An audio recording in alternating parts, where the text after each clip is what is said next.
My dear students, today we will dive into solving one of the problems involving an inclined plane from the worksheet we worked on in class.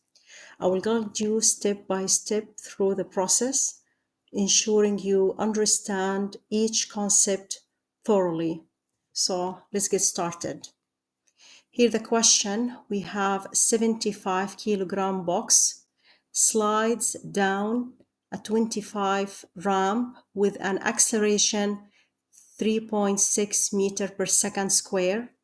Find mu k, the coefficient of kinetic friction or dynamic friction between the box and the ramp. Section B, what acceleration would a 175 kilogram box have on this ramp? Let's start with the first section. Okay. So first we're going to draw the ramp. So here we have a ramp. The angle is 25 degrees and we have a box here. We have the acceleration down the ramp. So we have the box will slide down the ramp. So this is the direction of motion, direction of acceleration. Now in class, we learned when we have question like that, the first step you need to draw free body diagram. These steps I keep writing them on the board. So let's go through them again. First, you have to draw free body diagram, all the forces acting in the object. So let's start with first force down. I have the weight or the gravity, Fg. Now, on the incline, since the object, the motion of the object is typically along the ramp, and our object is sliding down the ramp, so we are going to align our coordinate axis with the inclined surface, the inclined plane. So the surface on the inclined plane is the x-axis. So this one here, this one will be x-axis, and perpendicular, the line perpendicular to the surface, perpendicular, this will be y-axis. Perpendicular, it means 90 degrees. Okay, so the other force is the normal force, normal or reaction force. This force should be perpendicular. From the word normal, it means perpendicular to the surface. So here, this one is Fn, normal or reaction force. We have friction because here you need to find mu k. Since the object is sliding down, the force of friction always opposite to the direction of motion. So it will be in this direction. This is Fk, kinetic or dynamic friction. Now the other step, we have to break down the weight of the object into x and y component. So Fg, this one, I'll break it down, x and y, since the object is sliding down, and the force Fg, when you break it down to y components, so you have to extend y-axis down. The force of gravity is always down, so I'm going to extend this one extended. So this force, it will be Fg in y direction. And if you extend y-axis here, this one will be Fg in x direction. So x direction is parallel to the inclined surface down, because Fg is down, it acts along the slope, and y component in its opposite to the normal force, perpendicular and opposite to the normal force. Okay, now the big angle here, I have this triangle. If we look at this one, the small triangle formed by the weight or the force of gravity, and it is component Fg. This one, this triangle, this angle here, it's 90 degree. Okay.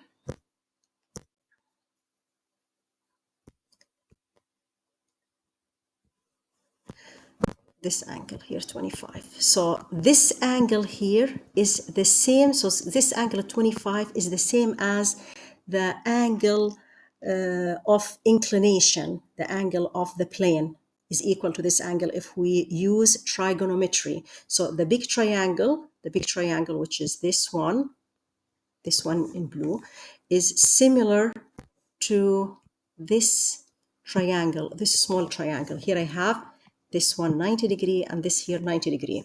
So this angle 25 is similar to this angle 25. And since this angle 25 is adjacent to the perpendicular component of the weight, so we know adjacent, it will be cosine the angle. So if g in y direction, it will be cosine the angle. So this one here, the component here, it's fg cosine the angle.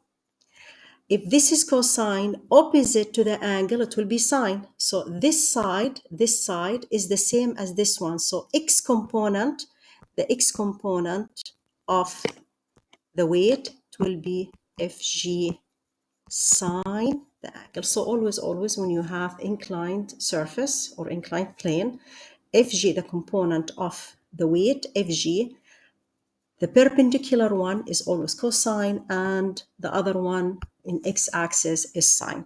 Now, after we're done with the free body diagrams, next step, we identify the direction of motion. We did, this is direction of motion. Then why we do that? Because forces that acting in the same direction of acceleration or motion, we considered positive. So that means this force here is positive. Opposite to the direction of motion, I have negative because I have motion. So next we need to apply Newton's second or first law. Okay, so this one, let's just remove this one. And I'm going to remove this. So next, we're going to make a table. I'll put X and Y, make a table, X and Y. Okay. We will start from the Y direction because I don't have motion in Y direction. That means from Newton's first law, in Y direction, forces are balanced. That means all the forces up should balance with the forces down. Now, what are the forces we have in Y direction? I have Fn, this force, is balanced with what? With Fg cosine the angle. So let's write it here. Fn balanced with Fg cosine the angle. Let's go to x direction now.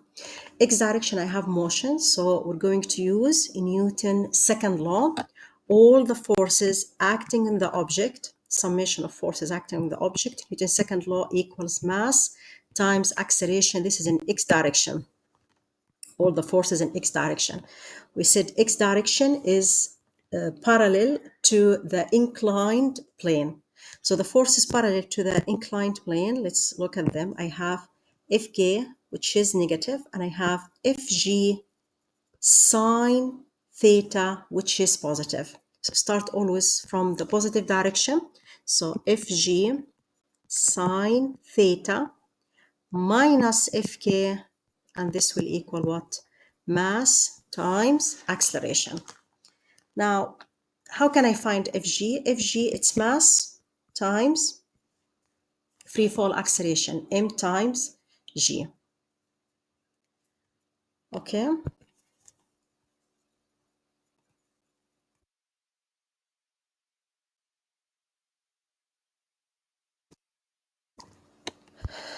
Now the value of m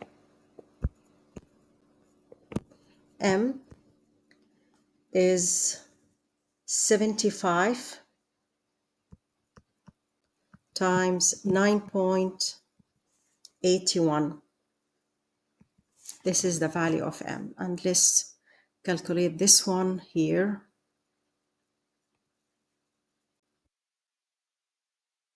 Yeah. So this will be 735.75 Newton. Now we're going to substitute here to find Fn.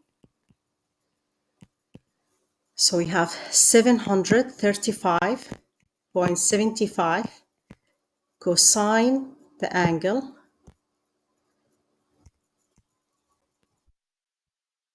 cosine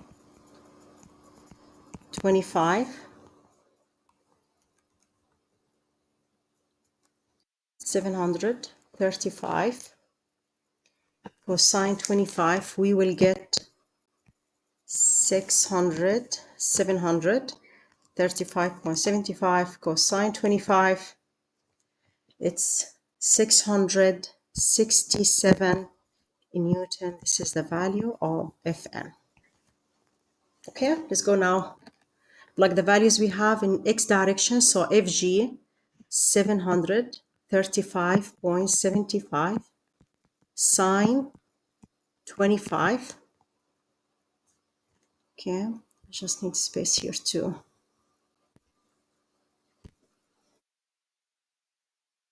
Here, this one.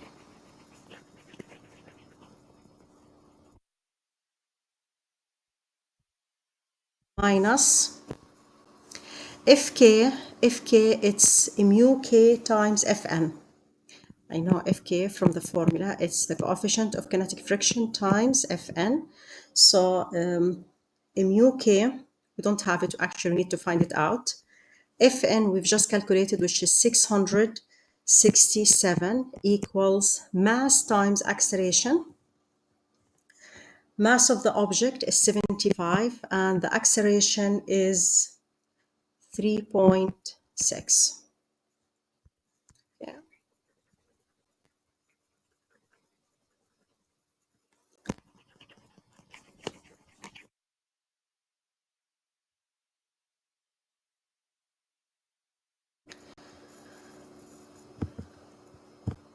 Okay, let's move down now.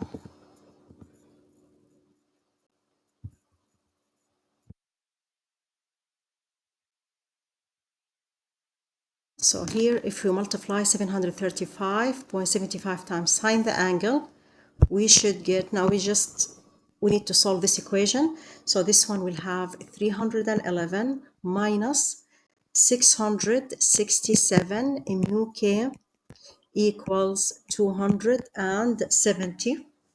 Now take this to the other side and simplify. So here we will have, if we subtract 311 minus 270, we'll get 41 equals 667 mu k. I need a mu k, divide both sides by 667, so mu k will be 0.061. This is section A from the question. Section B, we will solve it in another video, but it's the same way, same method. Instead of mass 75, you will substitute with 175, and you have already mu k you've calculated, because mu k is fixed if you're using the same surface and same object, and you need to find the acceleration in x direction.